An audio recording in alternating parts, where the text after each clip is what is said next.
জানিয়ে দিব এই মুহূর্তে পাওয়া আন্তর্জাতিক সংবাদ। শুরুতে সংবাদ শিরোনাম, এরপরে বিস্তারিত। ইরানের তেল অবকাঠামোয় হামলার সম্ভাবনা মূল্যায়ন করেছে যুক্তরাষ্ট্র, ইরানে বাইডেন। আরও থাকছে লেবাননে ইসরায়েলে হামলা নিহত বেড়ে প্রায় 2000। এরপরে জানিয়ে দিব ইসরায়েলে ইরানি হামলার সংঘাত রূপ নিতে পারে আঞ্চলিক যুদ্ধের দিকে। সর্বশেষ জানিয়ে দিবে ইরানি ক্ষেপণাস্ত্র আঘাতে ক্ষতিগ্রস্ত ইসরায়েলে কয়েকটি বিমান ঘাঁটি। এতক্ষণ পর্যন্ত শুনলেন সংবাদ শিরোনাম, এখন বিস্তারিত। ইরানে প্রায় 200 ক্ষেপণাস্ত্র হামলার প্রতিশোধ হিসেবে ইসরায়েলের তেহরানের জ্বালানি তেলের অবকাঠামোগুলোতে হামলা চালাতে চায়, আর এই বিষয়টি মূল্যায়ন করেছে যুক্তরাষ্ট্র ও ইসরায়েল। মার্কিন যুক্তরাষ্ট্রের প্রেসিডেন্ট জো বাইডেন এই কথা জানিয়েছেন। বার্তা সংস্থা রয়টার্সের প্রতিবেদন থেকে এই তথ্য জানা গেছে। ইরানি হামলার জবাবে ইসরায়েলে তার চিরশত্রু এজাবের মধ্যে সবচেয়ে বড় ধাক্কা দিতে চায়, আর এই বিষয়টি গতকাল বৃহস্পতিবার বাইডেনের কাছে জানতে চাওয়া হয়। ইসরায়েলে ইরান তেল অবকাঠামোয় হামলা চালাতে তিনি বিষয়টি সমর্থন করবেন কিনা। জবাবে বাইডেন বলেন, আমরা এই বিষয়টি নিয়ে আলোচনা করছি। বাইডেনের এই মন্তব্যের প্রভাব পড়েছে বিশ্ব তেলের বাজারে। তার এই মন্তব্যের পরে বিশ্ববাজারে জ্বালানি তেলের দাম কিছুটা বৃদ্ধি পেয়েছে, তবে এই সঙ্গে মধ্যপ্রাচ্যের সংঘাত বৃদ্ধির আশঙ্কা আরও বাড়িয়ে দিয়েছে। তবে ইসরায়েল যে ইরানে হামলা চালাবে না, এই বিষয়টি বাইডেন বলে আজ কোনো কিছু ঘটাতে যাচ্ছে না। এর আগে সংবাদ মাধ্যমে প্রতিবেদনে প্রকাশিত হয়েছিল ইসরায়েলের প্রতিশোধ হিসেবে ইরানে পারমাণবিক স্থাপনা চালাতে পারে, তবে এই বিষয়টি সায় নেই যুক্তরাষ্ট্রে। এই বিষয়ে মার্কিন প্রেসিডেন্ট জো বাইডেন বুধবার বলেছেন এই বিষয়ে তার সায় নেই। তবে এক মার্কিন কর্মকর্তা নাম প্রকাশ না করার সত্ত্বে বলেছেন ওয়াশিংটন বিশ্বাস করে না যে ইসরায়েলে ইরানকে কিভাবে প্রতিক্রিয়া জানাবে সে বিষয়ে সিদ্ধান্ত নিয়েছে। ইরানে পারমাণবিক স্থাপনা হামলা সহ যেভাবে প্রতিশোধের কথা ভাবছে ইসরায়েল। লেবাননে ইসরায়েলের নির্বিচার হামলা নিহতের সংখ্যা বেড়ে দাঁড়িয়েছে 1974 জনে।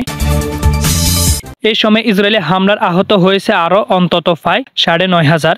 লেবাননের স্বাস্থ্য মন্ত্রণালয় জানিয়েছেন 2023 সালে 8 অক্টোবরের পর থেকে শুরু হওয়া ইসরায়েলি হামলা এই প্রাণহানির ঘটনা ঘটছে এবং এই সময় আহত হয়েছে 9384 জন। নিহতদের মধ্যে 227 জন শিশু ও 261 জন নারী। ফিরাজ আবিয়াদ জানিয়েছেন ইসরায়েলি দখলদার বাহিনী হাসপাতালগুলোতে লক্ষ্যবাস্তব করে হামলা চালিয়েছে। এসব হামলা অন্তত 40 জন স্বাস্থ্যকর্মী নিহত হয়েছেন। তিনি জানান, গত বুধবার বরুতে পান কেন্দ্রে আল বসুরা এলাকায় এক ইসরায়েলি বিমান হামলায় 7 প্যারামেডিক নিহত। ইরানি ক্ষেপণাস্ত্র হামলার ক্ষতিগ্রস্ত হয়েছে ইসরায়েলি বেশ কয়েকটি বিমান ঘাঁটি, তবে এসব বিমান ঘাঁটি ক্ষতিগ্রস্ত হলে তাতে কোনো প্রাণহানির ঘটনা ঘটেনি বলে দাবি করেছেন ইসরায়েলি বিমান বাহিনী। ইসরায়েলি সংবাদ মাধ্যম টাইমস অফ ইসরায়েলি প্রতিবেদন থেকে এই তথ্য জানা গেছে।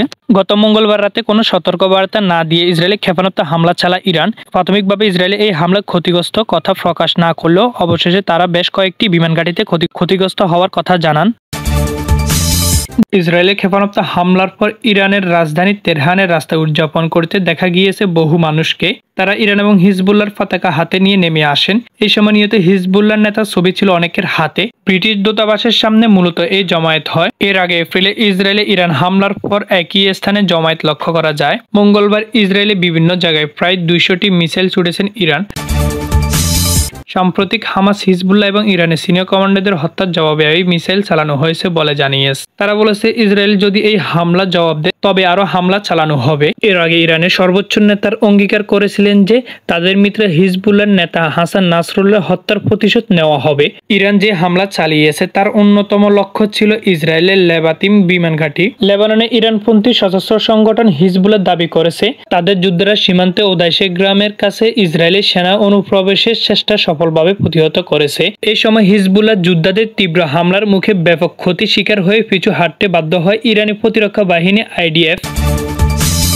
লেবাননে ব্যাপক বিমান হামলার পর থেকে স্থলে হামলার ঘোষণা দেয় ইসরায়েল। গত পরশু থেকে 3টি এলাকায় দীর্ঘ সময় ধরে কামানে গোলাবর্ষণ করে ইসরায়েল। এর মধ্যে একটি এলাকা ওদাইশে পরিকল্পনা অনুযায়ী এরকম আরো বেশ কয়েকটি এলাকা লেবানন ইসরায়েলি স্থলে বাহিনীর প্রবেশপথে নিশ্চিত করা হয়েছিল।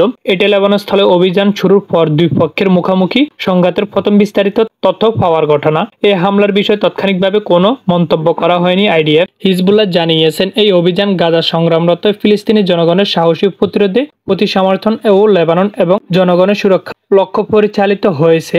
লেবাননে আল মায়াদিন বার্তা সংস্থা জানিয়েছেন, হিজবুল্লাহ উদাসে কাফার কিলা এলাকায় দিয়ে ইসরায়েলি সেনাদের অনুপ্রবেশে প্রস্তুত ঠেকাতে একটি পরিকল্পনা চালায়। দক্ষিণ লেবাননে আল মায়াদিনের প্রতিবেদনে বরাতে বলা হয়, সংঘর্ষে ইসরায়েলি অভিজাত সেনাদের অনেকে আহত হন। এই সেনারা লেবাননের সীমান্ত লঙ্ঘনের চেষ্টা করেছিল। হিজবুল্লাহ রাদওয়ান ইউনিট এবং ইসরায়েলি বাহিনীদের মধ্যে গোলাগুলি বিনিময় হয়। ইসরায়েলি সংবাদ মাধ্যমে জানিয়েছেন, সংঘর্ষের সময় ট্যাঙ্ক ও হেলিকপ্টার মোতায়েন করা হয়েছিল। 4টি হেলিকপ্টারের মধ্যে আহত ইসরায়েলি সেনাদের সরিয়ে নেওয়া হয়। ইসরায়েল গেল বছর অক্টোবরে ফিলিস্তিনি গাজায় নৃশংসতা শুরু করে, যা এখনো পর্যন্ত চলছে। সেপ্টেম্বর লেবাননে ব্যাপক হামলা চালায় দেশটি।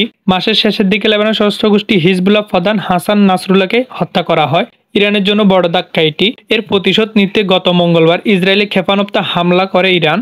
এর মধ্য দিয়ে নতুন করে দাবানল জ্বলে উঠল মধ্য ফ্রান্স। ইরানে ক্ষেপণাস্ত্র হামলার পর পাল্টাপাল্টি হুমকিতে পরিস্থিতি আরো ভয়াবহ হয়ে উঠল। ইরানকে এবার চড়া মূল্য দিতে হবে। দেশটির সেনাবাহিনীর পক্ষ থেকে বলা হয়েছিল, বুধবার রাতে তারা প্রতিশোধ নিবে। ইসরায়েলের প্রধান সহযোগী যুক্তরাষ্ট্র বলেছেন, ইসরায়েলের প্রতি তাদের পূর্ণ সমর্থন থাকবে।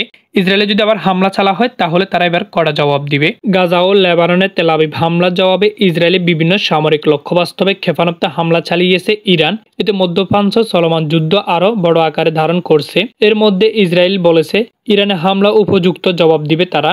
দেশটির প্রধান মিত্র যুক্তরাষ্ট্র ইসরায়েলকে রক্ষা করার ঘোষণা দিয়ে বলেছেন, ইরানকে এর পরিণতি তারা ভোগ করতে হবে। ইরানের ঠিক কোন জায়গাগুলো লক্ষ্যবাস্তব বানাতে পারে ইসরায়েল। ইসরায়েলের ক্ষেপণাস্ত্র হামলার জবাবে ইরানে যে কোনো সময় হামলা চালাতে পারে তেল আবিব। আর এই হামলার পরিধি বড় হবে বলে জানিয়েছেন এক ইসরায়েলি কর্মকর্তা।